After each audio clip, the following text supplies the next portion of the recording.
Somebody once told me the world is gonna roll me. And then it was Tuesday, and we got to a one take, so sorry about that. Today just got a little out of hand and very frustrating. So the goal immediately, or initially this morning, was to head up to the shop and finish my car. I was naive enough to think that I had all the parts to rebuild the entire braking system, and that's just not the case. It wasn't the case.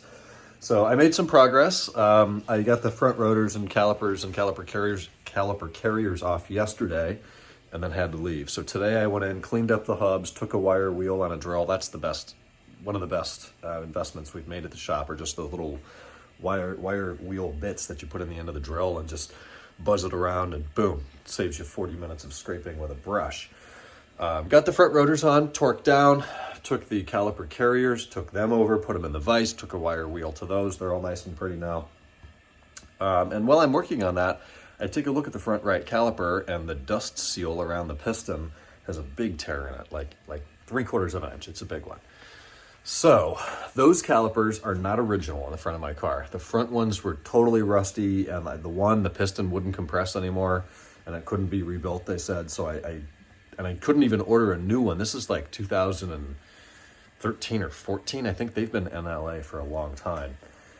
So I bought used ones on eBay. They had about 50,000 miles on them. I installed them. 40,000 miles later, 46,000 miles later, they've got 96 on them.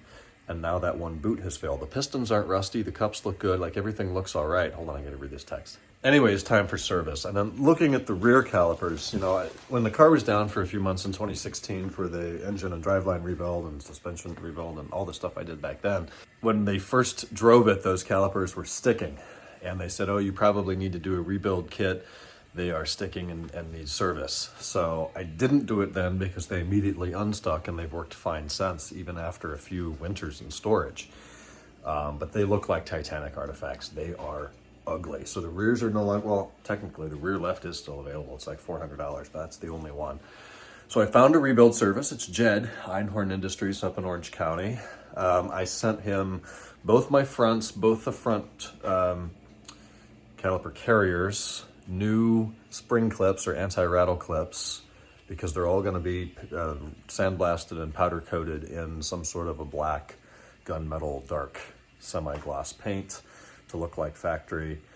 And then I sent him two rear calipers off one of the cars that we dismantled. I don't want to even attempt to rebuild my Titanic artifacts that went through 14 Ohio winters and have never been serviced in their entire lives at 226,200 and some miles.